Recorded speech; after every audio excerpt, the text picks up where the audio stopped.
Bienvenidos al Cerebro del Marciano Emprendedor.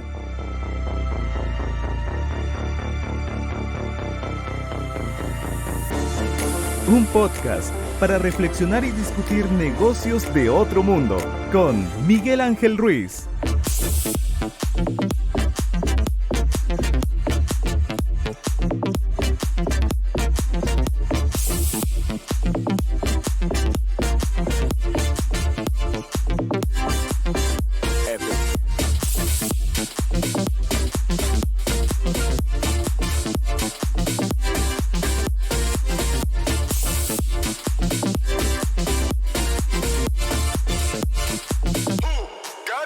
Epic.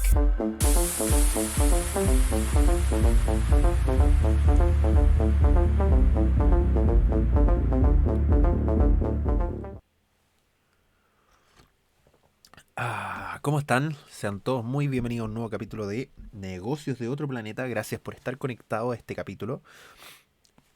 Si me ven un poquito con menos energía es porque estoy grabando este capítulo enfermito. Comimos algo el fin de semana y no hizo mal. Así que desde ayer que estamos más o menos malena. De todas formas grabé el capítulo porque ya me comprometí a grabar el podcast hasta que nos vayamos de vacaciones y hacer una pausa. Así que gracias a todas las personas que han estado apoyando el podcast, a quienes han estado viendo el video podcast Negocio de Otro Planeta en YouTube, a aquellos que han escuchado el podcast en Spotify, eBooks, iTunes y en Google Podcast, aquellos que me siguen en las redes sociales, recuerden, Neuromars, @Neuromars en Facebook y en Instagram, LinkedIn y YouTube, Miguel Ángel Ruiz Silva, y en Twitter, Mars-777, tengo TikTok, El Marciano Emprendedor, y mi blog, neuromars.wordpress.com. Ya tenemos lista la página web de Agencia Mars, www.agenciamars.cl. Hoy día estamos terminando un estudio. Mañana cerramos las inscripciones de un estudio. Si están escuchando este podcast, pueden entrar a www.implicita.cl si son de Chile y participar aún en nuestro primer estudio de asociaciones subconscientes de las elecciones presidenciales. Y voy a hablar de eso en unos capítulos más, hablando también de los resultados y lo que encontramos. Así que estamos muy contentos avanzando en un montón de proyectos y programas. Vamos a partir ya con tierra derecha, con lo que es mi expertise, que tiene que ver con el neuromarketing. Ya le expliqué un poquito por qué llegué al mundo del neuromarketing. Y mi idea es explicarle y vertir todo nuestro contenido. Vamos a hablar sobre las bases del neuromarketing, sobre la estructura general de mi charla que se llama Todo el mundo miente, el charla taller, ¿no? O conferencia taller.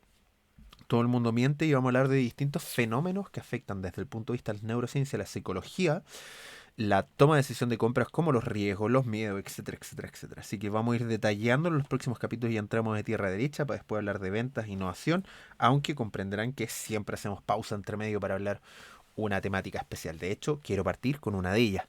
Y esta es que, no sé si ustedes se enteraron, pero H&M lanzó con bombo y platillo su primer e-commerce en Chile.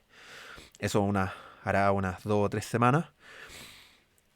Y resulta que me metí a comprar ropa para mí, un poco de ropa para mi hija. Mi esposa me dijo por qué no me compré algunas cosas y terminé con una compra bastante abultada. Mucho más de la que yo pretendía. 3 veces lo que el monto inicial que yo pretendía. Y los tiempos ya eran de mierda. De hecho, despachaban en 10 días hábiles. 10 días hábiles, sí, sin ningún problema.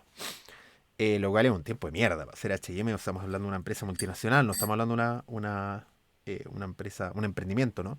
Saludcita por mi Tapsin Caliente Noche, que no auspicia este programa, solo es lo más reparador para poder dormir cuando estáis enfermo.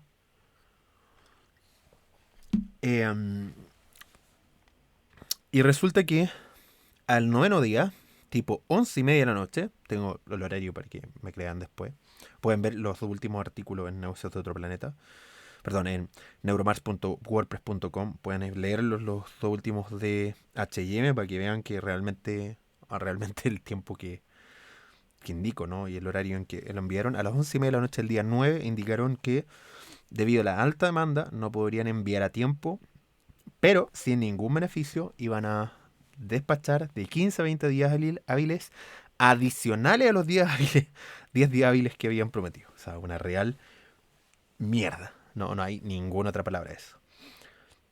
Evidentemente respondí que iba a esperar hasta el 10.º día y que si no llegaba el 10.º día iba a cancelar la compra, cosa que hice al día siguiente.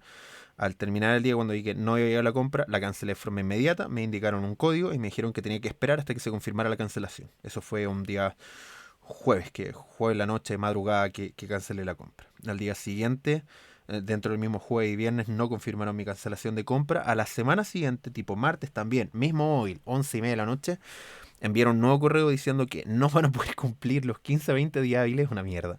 Eso pasamos de días hábiles, sumado a 15 a 20 días hábiles, sumado a que no iban a poder cumplir y que iban a despachar en 30 días hábiles. 30 días hábiles. Pasamos de 10 días hábiles a 15, de 15 a 20 y después pasamos a 30 días hábiles. Indicando que aquellos que aceptaban estas nuevas políticas y condiciones iban a devolverle el 20% de la compra y a los que no le iban a devolver el dinero de forma inmediata. Yo respondí al correo diciendo que yo ya había cancelado mi compra.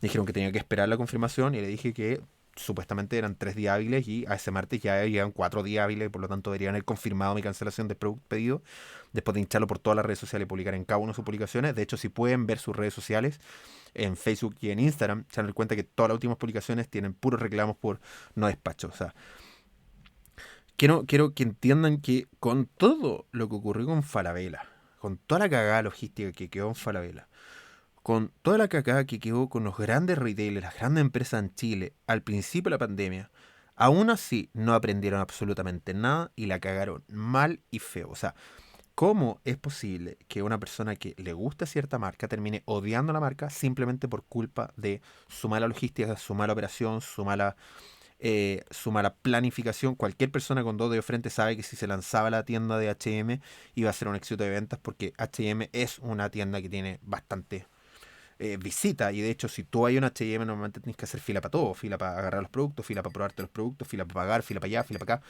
Entonces era evidente que si lanzaban un e-commerce iba a ser un éxito de ventas, no hay ninguna duda sobre eso. Así que partimos esto con esta introducción de cómo aún ya en marzo del 2020, ya a casi 2 años de la pandemia, ya del inicio de la pandemia, aún hay empresas que no han aprendido cuán importante es la última milla o el último kilómetro, el despacho, la experiencia, la atención, la respuesta. Y de verdad las respuestas de H&M son ridículas, absurdas, estúpidas. Y lo único que hizo fue desvalorizar aún más la marca de lo que está este último tiempo debido a todo el cuestionamiento del fast food. O sea, del fast food, del fast fashion. Así que partemos con el tema neuromarketing, lo que nos convoca, ¿sí? Vamos a, probablemente este podcast va a durar los 30 minutos porque de verdad me siento como la calle en Patreon. El neuromarketing para el mundo de los emprendimientos, para el mundo de los negocios, nace de la pregunta cómo miden la respuesta, cómo miden la efectividad las empresas. Sí, ¿cómo sabemos que las campañas de marketing, las piezas gráficas, publicitarias, los discursos de venta, nuestro branding, los spots, la comunicación, la publicidad en general, realmente genera aquello que yo estoy pensando que genera? Sí, ¿cómo sé de que los estímulos que yo estoy creando, en los cuales estoy invirtiendo a veces millones de dólares, miles de millones de dólares, realmente están obteniendo lo que yo pretendo? Si una campaña, me explico, si yo quiero hacer una campaña y quiero que esta campaña genere alegría a mis consumidores, ¿realmente estoy, con los elementos que estoy usando, generando alegría a los consumidores? ¿Realmente estoy eh, generando las respuestas emocionales, psico-neurológicas que quiero provocar? Nosotros tenemos un montón de ejemplos que no puedo presentar porque van bajo contratos de confidencialidad, donde empresas pretendían generar una emoción y generaron una emoción total y completamente distinta. Por lo tanto, no necesariamente aquello que yo genero y creo como algo divertido va a terminar siendo divertido para el consumidor. Y del mundo del emprendimiento, emprendimientos que tienen normalmente muy pocos meses para tener el éxito porque no tienen una espalda financiera que les permita avanzar si no tienen venta. ¿Cómo sé que mi producto o servicio, lo que yo voy a vender, lo que yo estoy creando, lo que yo estoy preparando, le gusta a alguien más que a mi mamá y a mi abuelita? Porque si yo hago un estudio o a mis seres queridos le pregunto, oye, ¿qué les parece el producto? Evidentemente voy a tener respuestas positivas, pero realmente alguien adicional a mí y a los seres queridos, a los cercanos, ¿está dispuesto a pagar por mi producto y mi servicio? ¿Está dispuesto a vivir esta experiencia? ¿Está dispuesto a construir el producto? Y ahí tenemos grandes datos de la industria. El 80% de los nuevos productos lanzados fracasa antes del primer año, no obtienen ni siquiera el ROI, fracasan. Y estamos hablando de grandes empresas, estamos hablando de grandes productos. ¿Se acuerdan de Evercrisp o Frito-Lay, dependiendo en qué parte de Latinoamérica estén? ¿Se acuerdan de las papas sabor chorrillana? Las papas a la española. ¿Dónde están esas papas ahora? Hicieron un concurso, hicieron campaña, hicieron placement en supermercados y murieron y terminan las ventas, las papas más vendidas de Layson, el corte liso y el corte americano. Esas son las básicas. En otro contexto, el 90%, esto según las fechas, hace muchos años ya, el 90% de los emprendimientos fracasan antes del primer año y del 10% restante, solo el 10% sobrevive después de 5 años. Y todos los que hemos emprendido sabemos, ya han escuchado mi historia de emprendimiento, sabemos que una quiebra incluye normalmente quiebres en la familia, con los hijos, es solo más que una quiebra, algo mucho más allá que una quiebra económica, tiene que ver con una desvalorización, depresión, pérdidas de familia, casa, hijos, pérdidas de seguridad, pérdidas de cercanos, de seres queridos, eh, de vulnerabilidad. Y existen una serie de fenómenos tremendamente importantes detrás de que quiebre un emprendimiento, porque detrás de un emprendedor hay una familia emprendedora que asume los riesgos conjunto con el emprendedor de emprender, ¿sí? Antiguamente, por ejemplo, uno emprendía con el root con giro comercial, ¿no? Entonces ya uno respondía con todo, los nombres, las cosas de la casa, el auto, todas las cosas que están a mi nombre, ¿sí? Yo vendía el que creó la SPA y la IRL, sociedades que te permiten tener responsabilidad limitada, y creó la separación de bienes en el matrimonio, y espero tengan todas sus cosas a nombre de su esposa, si es que confían en ella. Y en otros datos, el 40% de la inversión en publicidad no tiene un efecto en las ventas, incluso tiene un efecto negativo. O sea, el 40% de la inversión en publicidad es quemar dinero. Hay un estudio, el 2014, nunca pude encontrar una actualización de este estudio. Se hizo en Australia con más de 3.800.000 campañas a nivel mundial y determinó que el 75% de la inversión en publicidad no cumplía sus objetivos comerciales, no obtenía un ROI, no lograba lo que prometía. El 75% de los miles de millones de dólares invertidos en marketing y publicidad era literalmente quemar dinero por las puras. Y ahí frente a eso es cuando nace la respuesta, la pregunta de cómo entonces entendemos a este tomador de decisión. En el mundo de la investigación tradicional existen varias preguntas, varias formas de responder, pero tradicionalmente hay dos que son las más utilizadas, por lo menos con las grandes empresas y también por emprendedores. La primera tiene que ver con los focus group. Ponen una en la mesa, sientan a 8 personas, ponen el producto, la campaña, el servicio, muestran la marca, hacen probar a la gente los productos y les preguntan una serie de cosas y van anotando ahí. Y les preguntan qué les pareció el producto, el servicio. Pero todo tiene que ver con verbalización, lo que la gente dice. Y también tenemos la encuesta, que normalmente son 35 páginas que preguntan. De 1 a 7, ¿cuán dispuesto a comprar este producto está?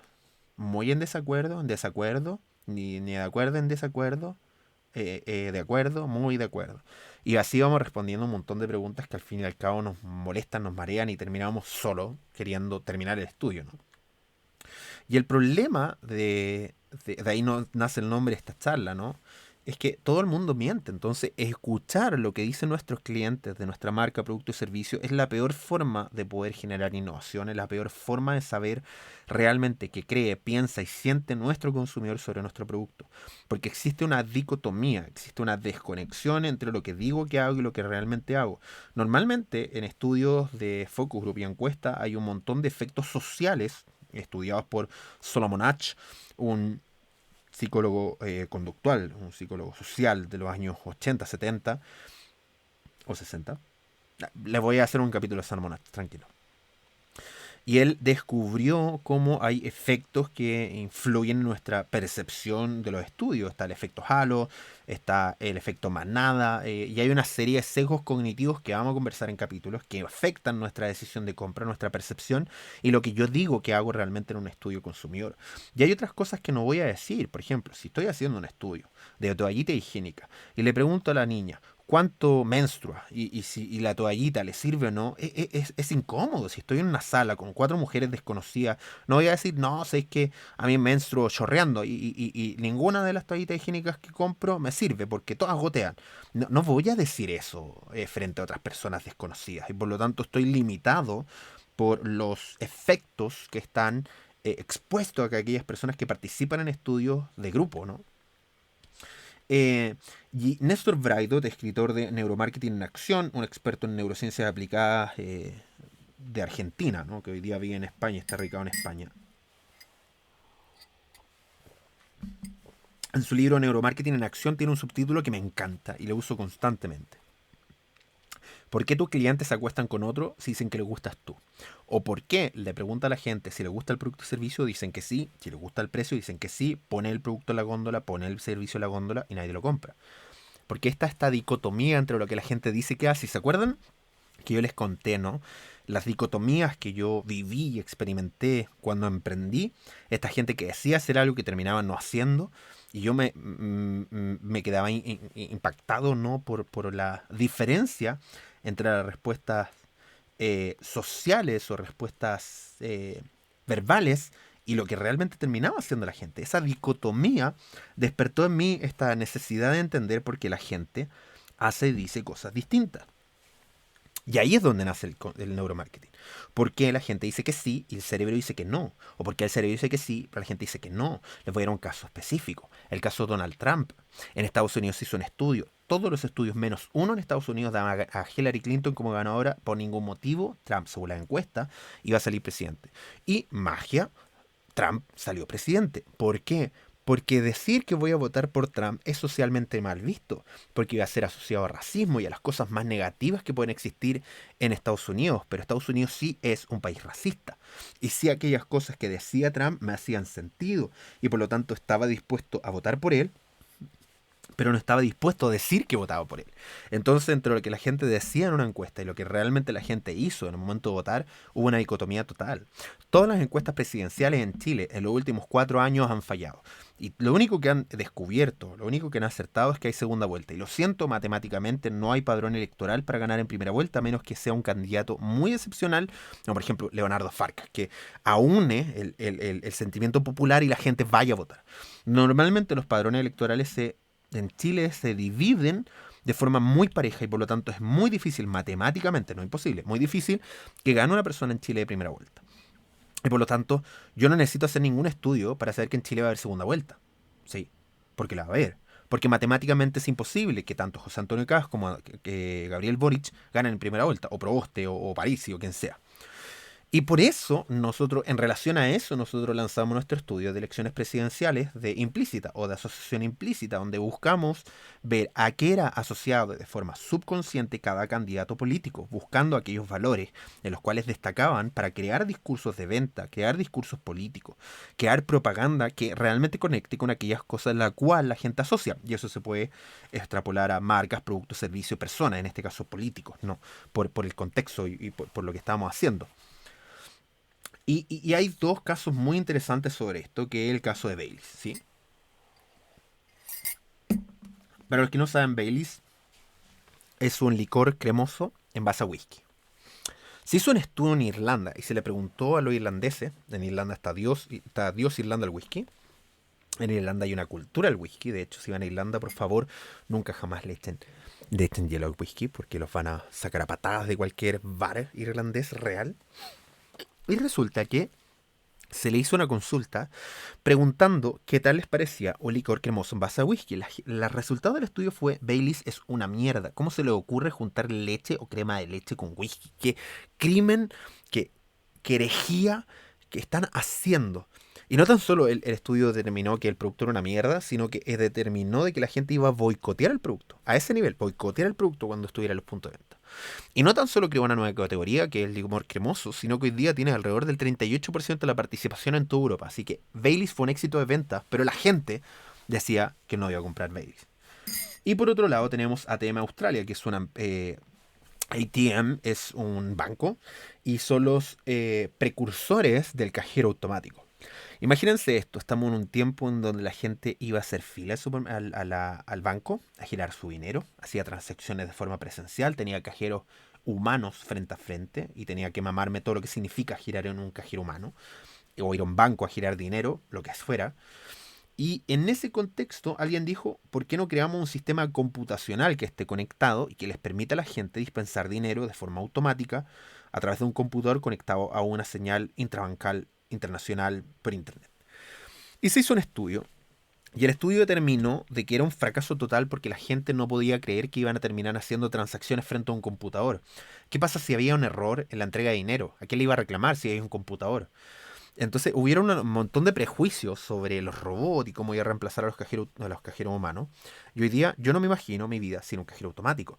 Yo no me imagino mi vida girando 15 lucas para ir a comprar al supermercado a una feria, ¿no? Entonces, entre lo que la gente decía y el éxito comercial que tuvo los cajeros automáticos, que fueron, o sea, fueron un éxito total, tanto así que este sistema se replicó en el mundo entero y hoy día tenemos empresas que conectan bancaria de forma digital, de forma computacional, bancariamente todo eso. Y hoy día, en medio de la pandemia, podemos hacer compras, transacciones, ver nuestro dinero sin tocar un 20, ¿sí? Entonces, a mí un cliente me paga un cheque, yo tomo el cheque y lo deposito en mi cuenta corriente y se me habilita el dinero al día siguiente y empiezo a pagar sueldos y empiezo a pagar cosas y empiezo a pagar proveedores y nunca vi el dinero. O sea, los millones que me pagaron nunca los vi, pero sé que están ahí. Entonces, hay un tema específico entre lo que la gente declara y lo que la gente hace. Declarativamente, los cajeros automáticos de ATM iban a ser un fracaso comercial.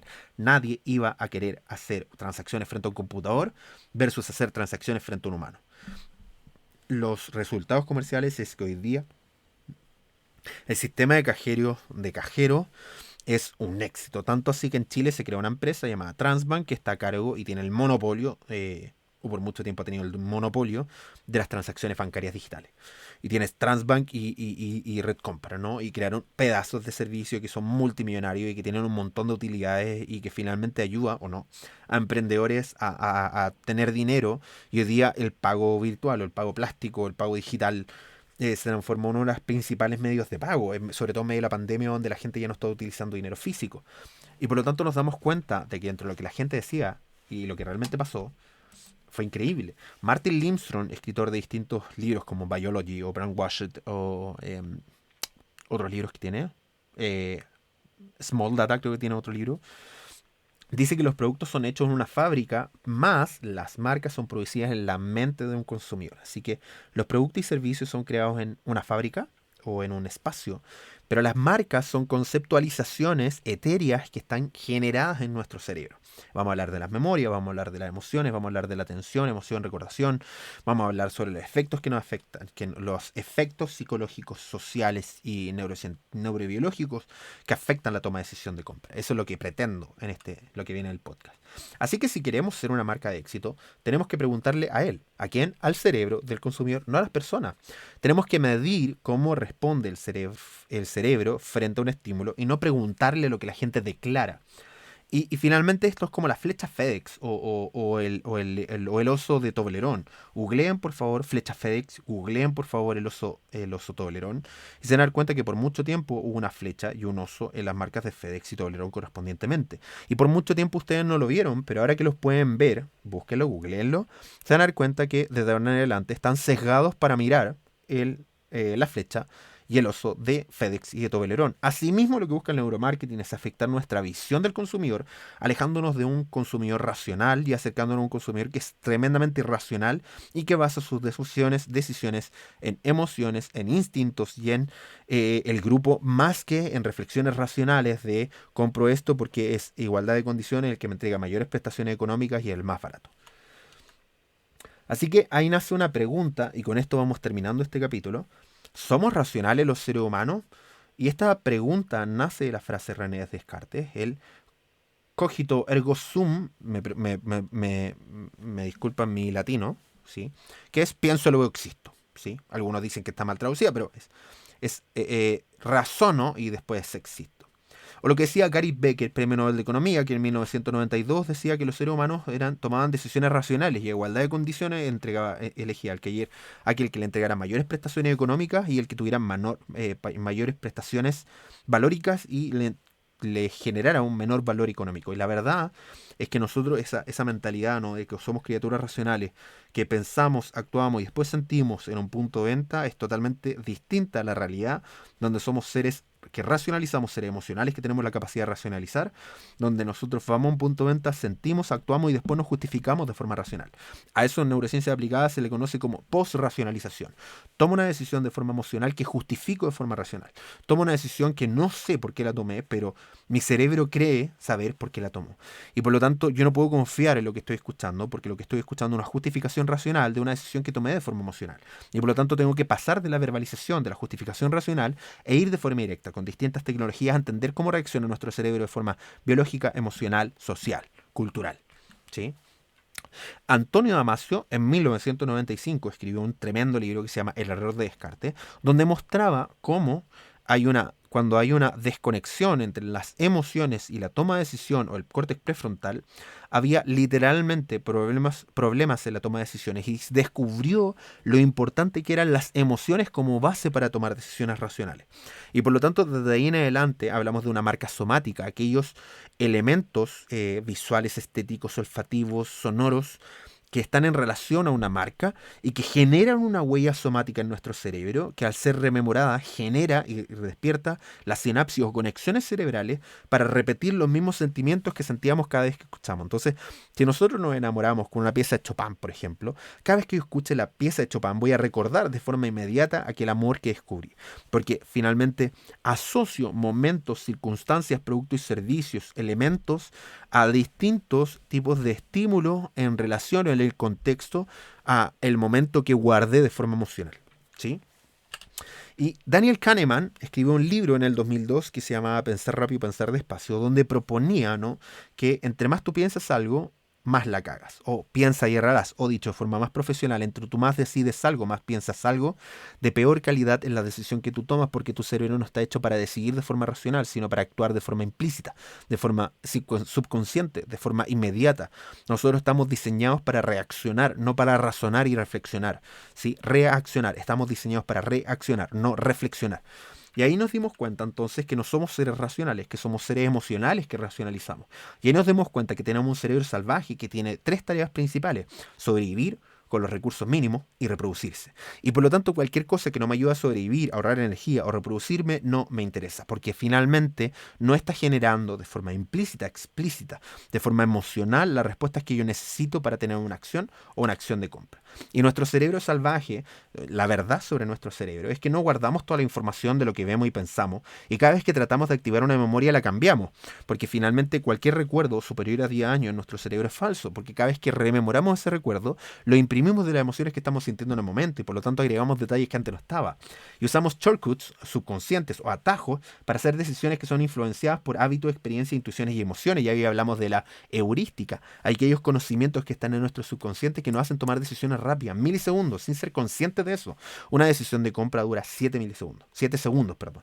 En 7 segundos yo no puedo razonar de forma correcta. Una asociación implícita ocurre en menos de 2 segundos. Las asociaciones implícitas en menos de 2 segundos son asociaciones que están en nuestra memoria subconsciente, que no están de forma racional, que no racionalizo, ¿sí? Para mí Parisi es igual a, y listo. Si lo respondí en menos de segundos, significa que mi cerebro de forma subconsciente asocia ese concepto a ese candidato político, marca, producto. Y atribuimos mayor peso a emociones y a informaciones conectadas con las emociones. Y lo que queremos no siempre es consciente y cambia en diferentes situaciones. El contexto afecta nuestra toma de decisiones. Harvard y Yale tienen 2 estudios por separado que determinan que el 95% de nuestra decisión de compra está bajo el umbral de la conciencia y por lo tanto subconsciente. Y por lo tanto, cuando yo le hago una pregunta a una persona sobre por qué compró X o Y producto, yo lo que estoy escuchando es ese 5% que es la justificación racional de una decisión que tomó de forma emocional. Por eso es tan importante el neuromarketing, por eso entender cómo funciona el cerebro es de vital importancia para crear estrategias de marketing, para crear estrategias de venta y estrategias de innovación que logren conectar con el cerebro de nuestro consumidor. Muchas gracias por estar conectado en este podcast. Sé que dije que iba a estar tranquilito, pero aún así me emociono, ¿no? Y me siento como la calle en Patreon por emocionarme tanto. Así que nos vemos en el próximo capítulo de Negocios de Otro Planeta. Seguimos conversando sobre neuromarketing. Recuerden seguirme en mis redes sociales, Neuromars en Facebook y en Instagram, Mars-777 en Twitter. Recuerden que cada martes por medio voy a comenzar a subir capítulos, voy a hacer lives en Facebook y en Instagram para que estén atentos. En YouTube y en LinkedIn me pueden encontrar como Miguel Ángel Ruiz Silva y también en mi blog neuromars.wordpress.com. También tengo, recuerden, un TikTok, el Marciano Emprendedor, y si quieren en Clubhouse me encuentran como Neuromars, para que estemos ahí atentos y puedan buscar negocios de otro planeta como o Attack Mars como un Clubhouse, un club que nos permite conectarnos de forma de audio. Así que muchas gracias por estar conectados. Nos vemos en un siguiente capítulo de Negocios de Otro Planeta. Muchas gracias por estar acá. Recuerden compartir, por favor, se los pido. Así que muchas gracias y nos vemos en un siguiente capítulo. Chao, chao.